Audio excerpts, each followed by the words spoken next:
Good afternoon, I think. It's 12. It's not our normal 11 o'clock hour. Good afternoon. You're here with us, and the doctor is in. Ask Dr. Arwady. It is June 23rd, and we're so happy that you're joining us to hear the latest on COVID-19 in Chicago and to get your questions answered. You can put your questions in the box below, or you can send them via Facebook or Twitter using the hashtag AskDrArwady. I'm Sybil Madison, your Deputy Mayor for Education and Human Services, here with Dr. Allison Arwady. Hello. Your Commissioner for the Chicago Department of Public Health. If you've been with us before, you know we're going to check our physical distance here. Looks good. Dr. Arwady Two says, arms lengths. Yes, this is the number one thing that we should be doing now that we have cautiously reopened the city. So if you're with more than one person, you can do your little windmill and just make sure. It is really, really important. All of us as individuals and the choices that we have made have helped us to manage COVID as well as we have under your leadership and the work of your department, Dr. Arwady. And now that we have cautiously reopened, we still have to continue to work hard to do some very specific things to continue to mitigate the spread, but also keep those that are close to us well, and especially those who are older or have underlying conditions. So we just want to remind you, as we do every day, why it's so important and so very important now that there's more movement in the city. Yeah, thanks. And really, in some ways, now more than ever is when we really want to double down on some of those things that help keep us safe. Because if people saw the press conference yesterday, we did announce that on Friday we will be moving into phase 4 with the rest of the state. And that's exciting. I know that is good news for a lot of people in terms of the fact that with limited capacity, we're going to have museums, zoos open, we're going to have indoor dining at restaurants and bars, again with limited capacity, and we can talk about that and take questions. It really gives us the opportunity to do some more in the education space as we figure out what that looks like. Really some ongoing reopening, going to bring a lot of additional people back to work. But with all of that, remember, we've been on this good decline, and we'll talk about it in a second. The point is that the best time to do some of this reopening is when we are on a decline as a city, because that means that we have a little more give, if you will, in our outbreak to be able to absorb the increased infections that do happen when we give the virus more opportunities to spread. So far, through phase 3, we really have hit our metrics, honestly, even a little faster than we were expecting to, given that we were seeing things like a lot of the protests and a lot of the gatherings, a lot of people not necessarily always keeping that distancing. But broadly, I think, compared to a lot of other places around the country, Chicago's been doing a good job of wearing the face coverings. We saw a lot of that even in the settings of the protests, of keeping that 6-foot distance, of doing the hand washing. I really want to make sure that here in Chicago, we don't let these basic things that protect us and our neighbors against COVID, we don't let those become political. Those are just the way humanity fights the virus. And as we continue to reopen, we need to really be safe as we can here. So I wanted to talk just quickly through some of what we showed at the press conference yesterday, if people had not seen, and remind folks about the dashboard.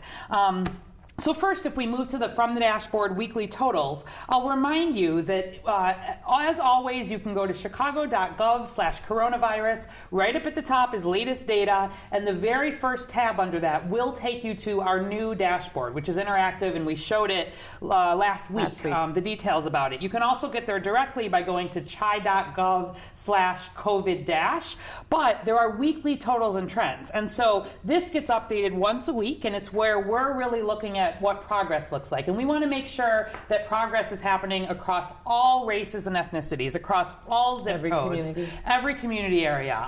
It's our job to make sure that we're not missing new pockets of infection, that we're not seeing parts of the city really get on top of COVID while other parts are not, because we're all one city, we're all interconnected. And so you can really dive into some of the details and see the same data that we use as we drive resources and make decisions.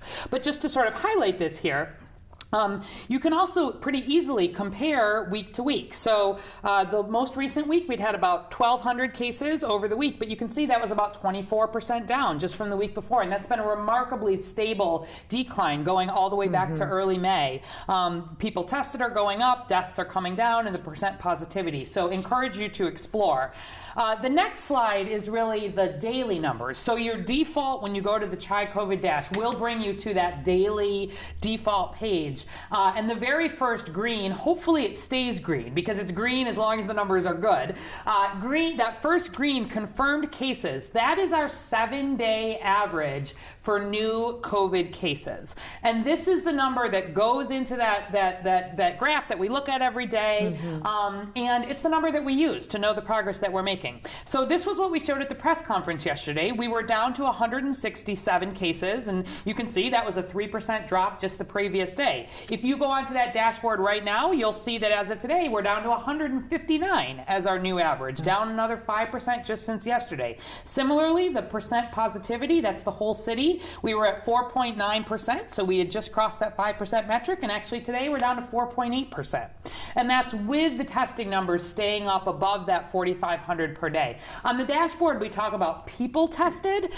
In the reports, we talk about the number of tests that are done, because someone who might be very high risk, a healthcare worker, for example, may be getting tested repeatedly, somebody in a long-term care. We only count them once in terms of number of people tested, but we do count their tests, where we're thinking about the number of tests that are done overall. So just to answer that.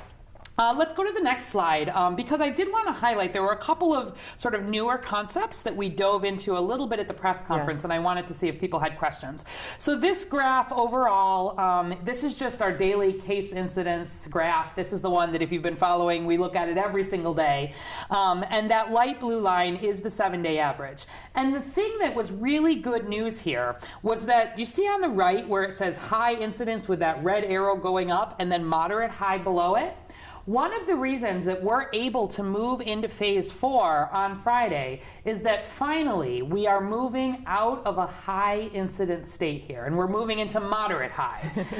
Now, moderate high is not as good as moderate and not as good as low, but we have been in that high incidence state, which for our population in Chicago basically means being more than 200 new cases a day. We've been at more than 200 new cases a day if you go back all the way to the middle of March. And the fact that we are now well below that is major progress. And this is what the CDC uses for comparing incidents. So really exciting. So it's a national indicator. It's a national indicator, and it's a real sign of progress. But it gets to the point that we still have a lot of COVID in Chicago. Yeah, the word high is still in our... The word high is definitely still in where we are. And this decline is a decline from a point that has been relatively high and is still relatively high as we make progress. And so the next slide really highlights the chance where we're still at that sort of high moving into moderate high state, the chance that someone at a gathering of a given size in Chicago, a random gathering, would have an active COVID-19 infection. And I wanted to talk a little bit more about what sort of how we come to this and what that means. So right now, if we're adding about 200 new cases a day, let's say, as we move from that high incidence to the moderate high incidence, we know that someone is infectious with COVID, meaning that they can spread it for up to about 10 days, right? That's the amount of time that we say someone needs to stay, assuming that they're not symptomatic. We know that there are people, if they're very sick, it can extend beyond that, but that's our 10 days without any symptoms, right? So if you take about 200 cases that you're adding a day and that they can be infectious for about 10 days, that would give you sort of 2,000 people active with COVID. But we know that there are, again, many, many, many, many more people who have COVID but have mild symptoms or no symptoms and are not getting tested, haven't been tested. Right, they're not in our count. And we know that in Chicago, likely there's about 5 times as many people with COVID as are actually being diagnosed. And we know that because of our case fatality rate. So right now, about 5%, 4.9%, but about 5% of the people diagnosed with COVID in Chicago die from from COVID. But COVID does not have a 5% mortality rate. It has probably a 1% mortality rate or even less, and that just reflects that there are a lot of asymptomatic or mildly symptomatic. And so when you do the comparison of that amount of COVID in a city of our size, and you do some of that risk division, of course this assumes an equal, that it's a random grouping of people, but to give a sense, a gathering size of even 10 people, there's a 3 to 5% chance that someone in that gathering actually has COVID and may not know it, which is why keeping the distance, wearing the face covering is important. We get to a gathering size of 50, which is what we are moving to on Friday. There's about a 15% risk that someone at that gathering has active COVID. Not that they had it in the past, but right at that point they have COVID in a way that they could be spreading it. You get to a 100-person gathering, that goes up to about a 30%, about a 1 in 3 chance that someone at that gathering, and a 250-person gathering would have about a 60% chance. And so this is where we're making some of the actual science behind these gathering decisions. So in the next graph here, again, we're just sort of graphically showing that, again, a 15% chance that someone in a group of 50 has COVID-19 based on how much COVID is in Chicago right now, and a 30% chance that someone in a group has. And so the last slide here helps put into some context both our high incidence and our moderate high incidence, and what that means for some of the decisions we're making around indoor capacity and indoor and outdoor gathering size. So let's take a look at this. Right up at the top, that high incidence state, that's where we were for phase 1, 2, and 3, basically. We've been in that high incidence state. That means more than 200 new cases. In phase 3, that meant a 25% indoor capacity, but limiting the gathering size to just 10 people, and then the outdoor to 50. As we move into, as we're moving into phase 4, the next, the move that we're making at this point, we're going to keep following along, and we're in this moderate high incidence state, which is the 100 to 199 new cases a day. So that's where we've got a 25% capacity, this indoor gathering limit of 50, and an outdoor gathering limit of 100. That's where we're going to be on Friday as we move into phase 4. But you'll see that, do you see these colors on the left here, these colored stars? Those reflect the phases, actually. So this is, sort of a phase 3 up here. And in blue here is making the point that even within phase 4, we do plan to continue to lessen some of these restrictions as our outbreak allows. As the risk of COVID becomes lower,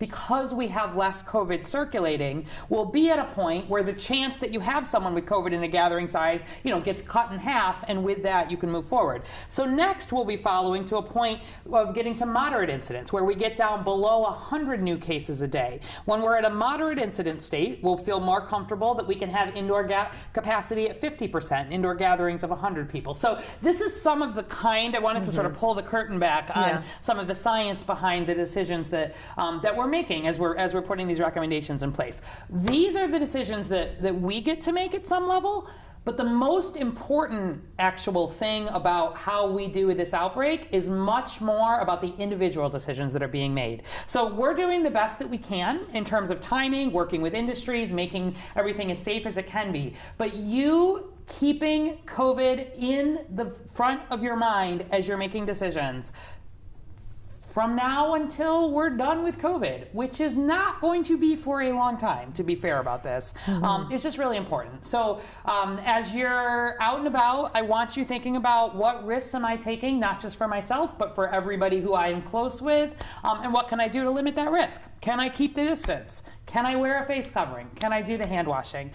We keep seeing that good individual level adherence like we've been seeing, and we'll keep being able to expand and reopen further. Yeah, it reminds me of the analogy that this isn't a light switch. It's not a light switch, right. And it can go both ways. It definitely can. So far, we're going in the right direction. So far, we're going in the right direction. We're watching the data every single day. We start to see things pause. We start to see things going backwards. We've got big plans, unfortunately, about what that would look like, because we don't want to get out of control here, as we've seen in a number of other settings. But again, it's just having people keep doing the things that we know work to limit the risk of infection. And with that, we'll be able to safely continue to expand as we have through phase 3.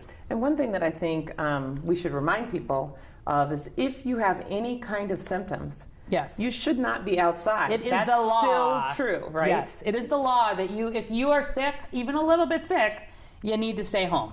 You can get tested, but besides, you can seek medical care if you need that. But besides that, you really need to be home. And that was the very first public health order that we put in place, even before shelter in place. Mm-hmm. It remains true, and it's not going anywhere. So it's really, really important.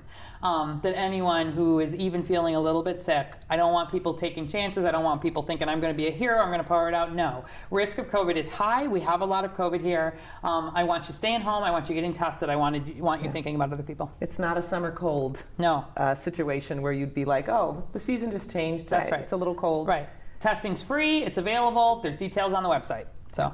Okay. A lot of questions coming in. Good. All right. Bob Board from Facebook. Can't wait to have my friends over. How should that work? Social distance, masks. Can I make barbecue to share? All right.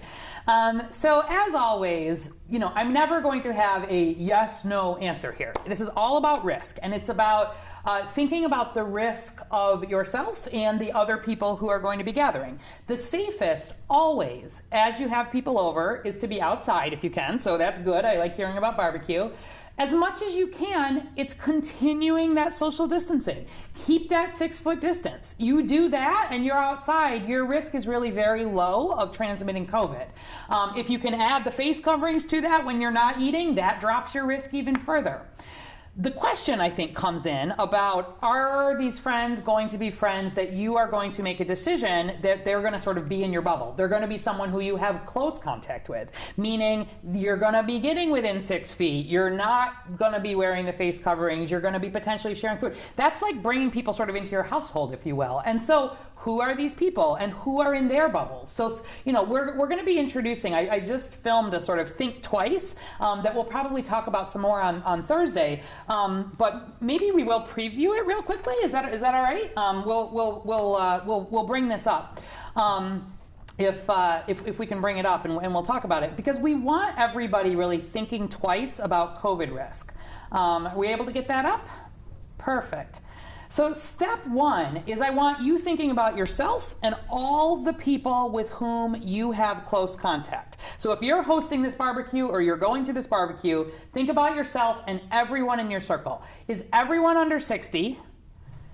Is everyone healthy without underlying medical conditions? If you've got someone who is not in that camp, we're going to be thinking about, maybe I have to be a little more cautious. Maybe I need to think about this activity a little bit more. So that's sort of step one. And then step two, over on the left here, is think about the public activity itself.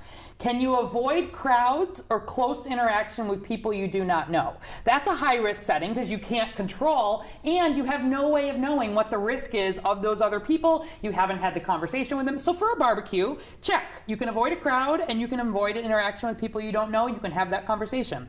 Number two, can you always keep a 6-foot distance from others? If you can always keep a 6-foot distance from others, no problem, right? Go ahead. Can you always wear a mask? And can everyone else, right? This is when we start getting into what are the scenarios, and then is the activity out of doors? And the idea of this matrix is that if you can answer yes to all of these questions, think I want you practicing all of the normal COVID precautions, but you can sort of move ahead, even if maybe there are riskier people in your circle. But as soon as you've got people who are in that higher risk category, being over 60, having underlying medical conditions, I want you really thinking carefully, and if you're answering no to some or to some of those questions, that's where we have sort of a green, yellow, consider avoiding it, how essential is it? Or if you can really answer no to most of those questions, if you've got someone in your close circle, you just shouldn't do that activity, as much as possible, really, unless it's absolutely essential. And so thinking about, my own, think twice. Think first, me and who's in my circle, and then the activity. And then you're just going to be doing the matching there. So, we'll talk some more about this, but I wanted to maybe preview it. And I think it's mostly about, not sharing food is safer than sharing food.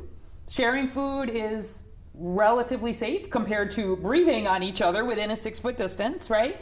And having the good hand washing available and just being thoughtful. That's the main thing. Be thoughtful about COVID. Yeah. If you've got someone who's really high risk, you know, fewer risks with that person is sort of the way it works. And you're carrying those people sort of on your back as you're making decisions. So have people over, not a huge crowd. Have the distance where you can, that's the safest. Have it outside. Make sure there's opportunities for people to be doing that hand washing, especially if you've got a barbecue set up. Encourage the masks. It's a good thing for people to do. People are going to take it off when they're eating, that's fine. But just be conscious of it, and it's an opportunity for us to be getting some of our social life back. It's a good thing, getting back to a new normal. But just be thoughtful about it, and the risk will be relatively low. Yeah, I like that. Think twice. Think twice. Things are starting to feel more normal. Yes. And you have to remind yourself to think about these things. Think twice. Who am I in close contact with that's at risk for a severe infection? And then how does that play into my decisions about the activities? And then here are some basic questions you can ask about activities. So. And that who, of course, includes yourself. It does. Right? It absolutely does. But people remember themselves. The people they forget are the ones that they're in close contact with, right? And so this is where, you know, this is where it's going to be. This is how I want people really thinking about it going forward. So we'll show you the video. Maybe we'll do a little more. But that was such a good opportunity to preview it. I know, and there's going to be more. Yes. We're going to keep coming back to this Think Twice because these are the kind of questions we're getting today. Okay. At Alm1771 from Twitter. What is your best guidance on when it will be safe to have out-of-state house guests? Families anxious to visit, but I don't feel comfortable with it yet. So very happy that you're thinking twice about that. You are thinking twice about that, yes. And I think this is actually one of the more difficult conversations right at the moment. Like, the most important thing, frankly, is that you're talking about it, right? Yeah. And that people are going to be at different stages of comfort with this. And you probably don't know all of the details in your friends and family's lives and who are in their close circles. And so, you know, I am being especially cautious about COVID because I am in very close contact with a lot of people who need to not be taken out of commission with COVID, and I don't want to have to be self-quarantining. I am being careful, but there are things that I am also doing in a careful, cautious way to bring that back. So, you know, I think where it comes, you know, in a lot of ways, Chicago has more COVID than a lot of places around us still.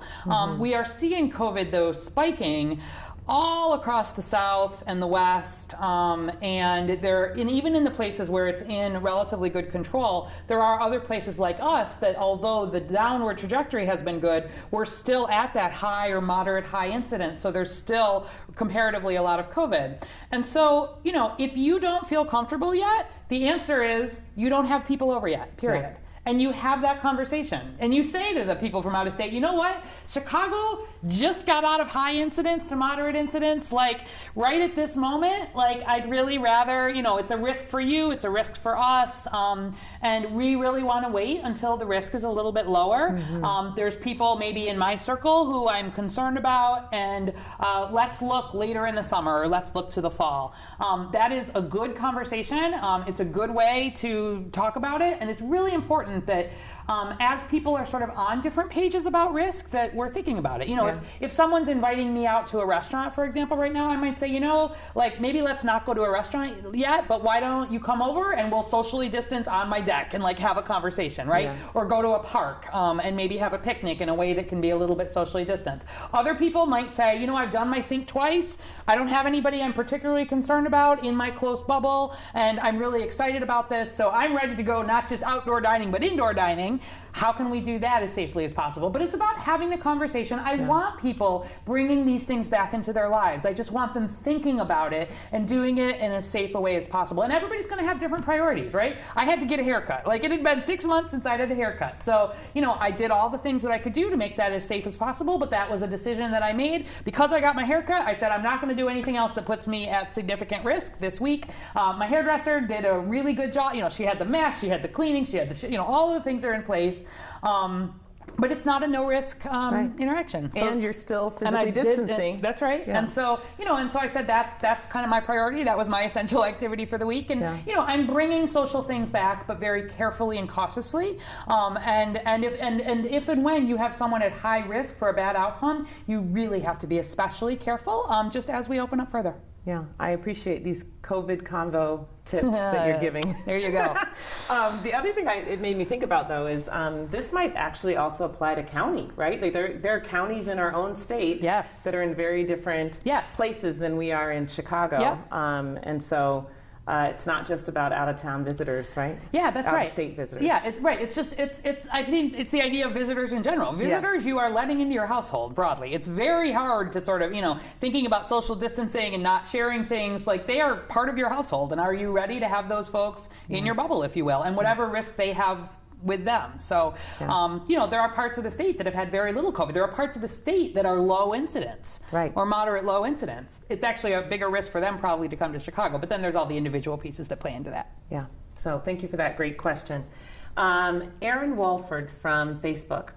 Do you see that Chicago's strain of COVID is unique to Chicago? Please expand on that. Okay, so there was an article about this. I'm sure you're happy to expand on this. I like this topic, but we'll try to keep it relatively short to get to questions. So, I saw an article about this that I think had gotten some attention because I've had this question a few times over the last few days. So, there is no such thing as a Chicago strain of COVID. Where we talk about strains of COVID, this relates to the fact, remember we've talked about that we've seen a little bit of mutation in the COVID genome, in its RNA fingerprint, the instructions for how to reproduce itself. But we've not seen a whole lot of mutation. And one of the ways that we sort of, as epidemiologists with this genetic focus, are able to understand how the disease spreads is to actually do some of that genetic analysis on people who have been diagnosed with COVID, and it helps you get a sense of where it spread from. So, for example, where there's been some of this work done, we have definitely had plenty of people here in Chicago who had this strain that is most prevalent in Europe, for example, and a lot of it was in New York. We have people who have a strain that was most prevalent in China initially. We have a strain, you can sort of see how it spreads. But it is premature, I just want to be clear on this, to say that one of these strains, there's been no evidence that one of these strains is like deadlier than another strain. There's been no evidence that one of these strains clearly sort of predisposes you to spread it more. There's a lot of theorizing about that. And there will be ongoing work to understand this. But somebody had asked me sort of related to this yesterday, is it the Chicago strain is, we don't transmit it as much and that's why our numbers are going down? No, I don't think there's any evidence of that at this point. So it just tells us about the traveling history. It tells us about the how has it moved? And some of this, doing some of this fingerprinting, if you will, is some of the most exciting, new area of epidemiology, because it lets you link people up actually and understand the potential for spread. So if the fingerprint, if you will, of the virus itself in two different people is not the same, they did not spread it to each other, right? And you can understand some things about how it spreads. Like there's a, as Sybil knows, I could really get off track with that. But I would say broadly, there's not a Chicago strain. There's multiple strains that are here, but they're not significantly different from each other based on everything we know. And there has not been enough mutation to really have us needing to be thinking about different vaccines or different treatments or anything different about the way that it's spread at this point. All the evidence suggests that the same way any of these so-called strains spread is the same. So very good question. I love that people are asking about this, but we won't go into more of the weeds today. It's okay. Science, we love science all the time. And there was a little bit of math earlier. I was going to point out that we were getting into some math there. Okay, John Sauce from Facebook. This is kind of a long question. If people who have already had COVID and have recovered still pass along the virus, so that's the question. Do people who have already recovered from COVID, can you still pass along the virus? Okay, good question. Specifically, my son had COVID-19 back in late March, and he just recently was tested, and he has the antibodies. Since we don't know if he's immune, and we don't know if he can still pass along the virus, how long do I need to avoid contact with him? All right. That is a long but very good question, and it gives us a good opportunity to highlight a few of the key points, so thanks for that. Okay, so the first one was, remind me of the very top one. If you've already had COVID and you've recovered, can you still pass it on? Is it still alive or active? No. Okay, so let's hit them kind of one at a time. Yes. So once you have recovered from COVID, and remember, recovering from COVID means 10 days since the beginning of your symptoms, and your symptoms have resolved. Okay. You don't have a fever anymore, you don't have cough, you're feeling fine, it's been at least 3 days that you're feeling fine. You do not spread COVID anymore after that point. And this is important because it's one of the points that I think people have the most confusion about. People ask, what if I didn't have symptoms? Then we just count from the day that your test was done. 10 days forward, if you never had symptoms, you are not spreading virus anymore at that point. You're no longer shedding it. You're not shedding it. There's been a lot of studies about this. We've not seen, once somebody has recovered to that point, okay, assuming you've recovered, we've not seen ongoing shedding of virus really past 9 days. And it's often shorter than that. And so the point is that people will get another test for some reason. You don't need to get another test. You've been 10 days, you had one test early on, you've been 10 days, you are not spreading anymore. But sometimes people will get another test and it will still come positive. And by that, I don't mean an antibody test. I mean the nose or the mouth test, the diagnostic test. And that is actually still picking up usually dead virus that can be in your nose, or virus that does not have the potential to actually infect someone else. So this is a question we sometimes get, like on our call line and stuff. So once you've recovered, you've recovered. Now, your son, I'm glad he recovered. Good to hear that. Once he's recovered, he gets this antibody test. That antibody test, as you say, is just letting us know that, yes, he had COVID. Fought it off. He fought it off. As you also rightly say, we don't fully know whether that means he's totally immune to COVID. There is a hope that as people get some of these antibodies naturally from infection, they probably are at some level somewhat immune to COVID. But this is not like I had COVID, I don't have to worry about COVID anymore.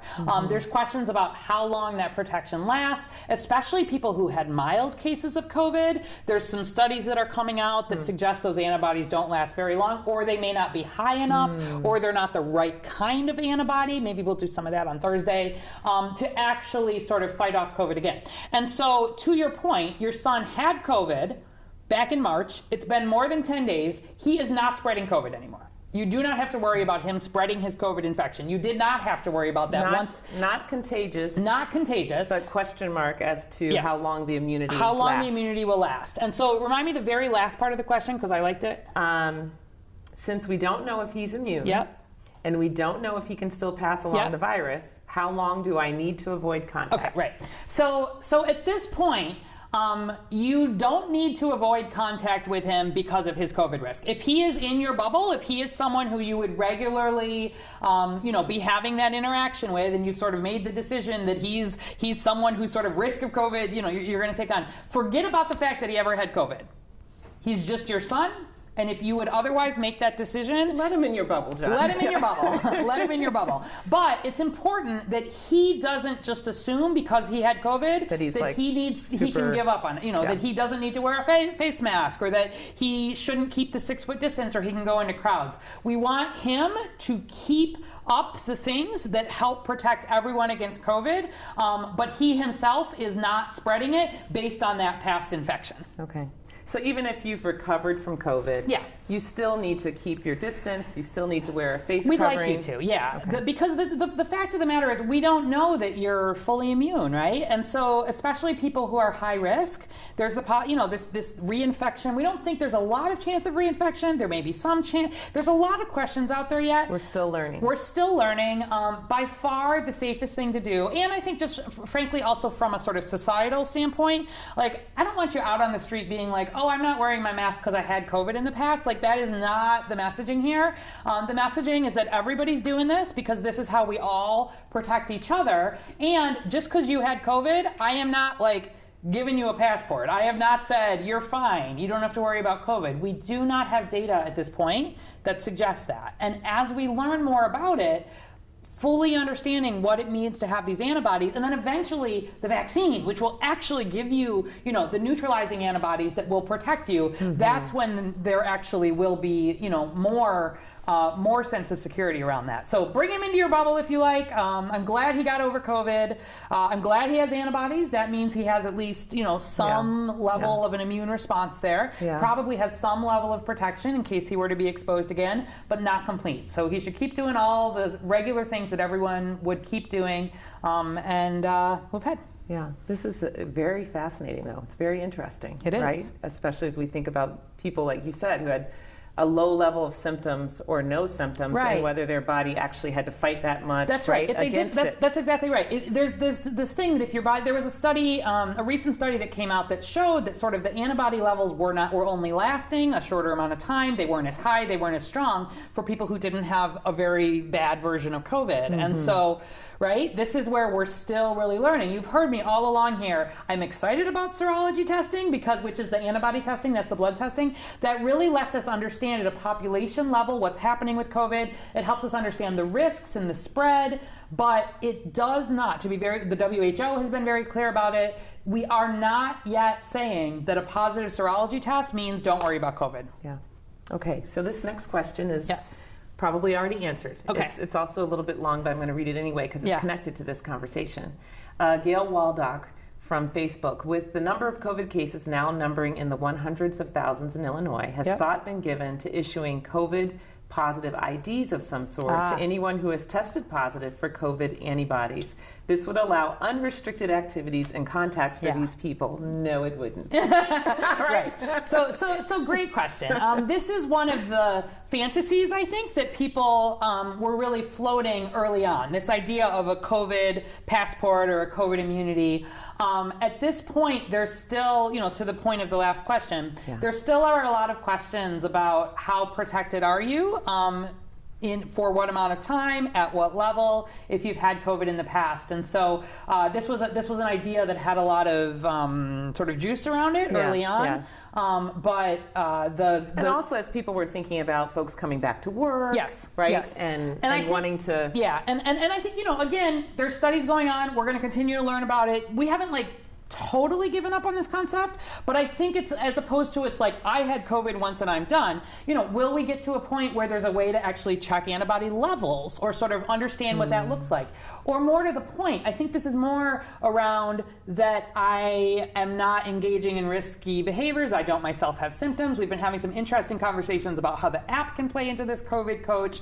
But I don't think we're going to be at a point probably where we're doing this, frankly, until we get to vaccine. And then there are going to be interesting pieces that will be part of this. The vaccine, we won't have a mandatory vaccine from the government. That won't be a thing. But I am guessing that there will be settings where people will probably require vaccination unless there's a real medical indication not to do it. For example, in school, right? In the way that we have other vaccines that are mandatory for school or workplaces, or the flu vaccine is mandatory for healthcare workers in different settings. So that's going to be a conversation down the line, and certainly the piece of sort of having been vaccinated and having some protection is where we might be thinking a little more about that. Got it. Okay, Rosa Ramirez from Facebook: can you please tell me how we can take care in clothes stores and if it's safe to try on clothes? Which is interesting because I went to a clothing store and they have the dressing room closed. Really? You just have to pay for it and bring it back if it doesn't fit. Really interesting. So, stores are all... I've been really pleased here in Chicago, I have to say. There's been a lot of work over 10 weeks, over the last almost since we kicked off here, with different industries to really work together with them to think about how can we make Chicago as safe as we can be. There is no such thing as a risk-free interaction unless you can always 6 feet, all of these things. And so some of these clothing industries are doing different things related to what the decisions they make. Number one, right? It just goes back to the basics. It's about keeping your 6 foot distance. Let me go even more basic than that. The clothes themselves are not going to give you COVID. Yeah. All right. So I don't have concerns for you trying on clothes per se. I don't have a concern for you being in a store. The biggest risk for COVID, again, is living, breathing people and being within 6 feet, especially sort of without that face covering in place. And then there will be hand hygiene. So, I really think of a closed store, as long as it is not crowded, as being a pretty low risk environment. The people who are running the closed store are thinking about their employees, right? There's sort of another level there. And so, you will be wearing a face covering. The employees will be wearing a face covering. People should be trying to keep that distance, right? If you have to get within 6 feet, you want that to be not more than 10 minutes. You're likely to see shields or other things plexiglass around payment. There's a lot of move to this contactless payment. Some people are not wanting to take cash. But I think broadly, being in a store, if you're able to keep your distance in that way, is a pretty safe activity in terms of the list of safe and unsafe activities. And you've said so many times, COVID is not going to hop off of an object. Right. COVID does not jump from a piece of clothing, a table, a doorknob, anything, into your body. It has to move. Usually you touch something. Right. If we really want to get serious about it, say you've tried on clothes, you've been in a store, you've been in a grocery store, it doesn't matter what it is. As long as you wash your hands before you touch your eyes, your nose, your mouth, you're not going to get COVID from an inanimate object, right? So try on your clothes, do your thing, pay for it at the store, go out the store. Just don't touch your eyes, your nose, your mouth while you're in there. Clean your hands and you're good. And if you have your face covering on, that helps a lot, right? Because that keeps your nose and your mouth covered. It helps keep you from sort of inadvertently doing that. And so these sort of add on to each other. So have your face covering in, go in, try, if the store has decided that they want to have trying clothes on allowed, it's not something I have a major concern about. Just don't get in a dressing room with a lot of people in close contact. Yeah, that's a good point. Yeah. If that dressing room is open, if that dressing room so physically distant, waiting to get in there. 6 feet apart, right? As long as it's the basics. Keep the basics in mind. 6 feet apart, can I do this? Yes. Yeah. Do I have my face covering? Have I thought about hand washing? You do that, you basically made it as safe as you can be. Think twice. Think twice. That's going to be our new slogan. I like it, right? Yeah. Okay, so we just have enough time for good news. Okay. What do you have? We have good news. So first, there's businesses have just been hit hard and continue to be hit so hard by COVID, but also by the unrest a few weeks ago. And there's good news. The city of Chicago, the Chicago Community Trust, and One Chicago Fund have together started a new fund called Together Now. It's already bringing together more than $15 million that have come from philanthropies and corporations and individuals, and it is going to small businesses around the city. And it's financial relief. It can go to small businesses and nonprofits that have experienced economic distress due to COVID-19 or recent property damage. The application deadline is Monday, June 29. So it's coming up, and I wanted people, right, if you hear about it or you know someone, and maybe we'll just talk about the details a second because I think it's worth it. So Chicago businesses that had property damage are eligible for some infrastructure grants. You can get up to $10,000 to help with repair costs, and then that's on the repair side. And then businesses that can show at least a 25% revenue loss due to COVID-19 are eligible for some operational grants up to $4,000 to help cover economic losses. Each business owner can apply for one infrastructure grant and one operational grant. And then there are some chains that are not eligible. There's some restrictions. But for more information or to apply, go to www.chicago.gov/togethernow. So chicago.gov/togethernow. And of course, this is in addition to all of the loan programs that have already put out, the things that have come through the federal level. There's been, a lot of work to try to help keep small businesses afloat. But we recognize that especially the smallest businesses just don't have a lot of capital right now in terms of meeting that. So if you know a small business in Chicago, check it out, chicago.gov/togethernow. And really, I want to thank, the philanthropic community and corporations, everybody's really is trying to come together to help us recover as best as we're able to. So I thought that was a nice piece of good news that people can share. It is. And, I think about all those small businesses that were just on the precipice of reopening and then maybe encountered some impediments. So this is really important for those businesses. Yeah, so check it out. And it may, it's probably covering a portion, but weaving all of this together, I think, is how we get. And frankly, for people, back to the clothing store question a little bit, like the other way you support these small businesses is as you start to feel comfortable, you think twice, who's in my thing, how can I be safe? But to start thinking about supporting those small businesses in Chicago. I've really made a point of, ordering in food from a lot of the small restaurants, near where I live and places that I care about. Right. Where are there, where I'm trying to spend my money, I'm trying to be thoughtful about, maybe not always just buying offline from somebody big. Is there a smaller store that might sell this here in Chicago that I can help really think about? I've been more thoughtful about that recently in the last few months than I had been previously. Good point. Another way that we can be unified here as we're fighting COVID. Exactly. Yeah. Okay. Well, you are back on Thursday at 11 with a special guest from CDPH. Yes, we are going to have Dr. Marielle Friccione, who is our immunization medical director and has been doing nothing but COVID and doing a beautiful job of it. She's been leading a lot of the work that is in settings where we have outbreaks. She has expertise in pediatric infectious disease and has been just doing a lot of interesting things related to our COVID response. So I know you'll have good questions for her, and she loves science just like I do. So maybe we'll do antibodies at the same time.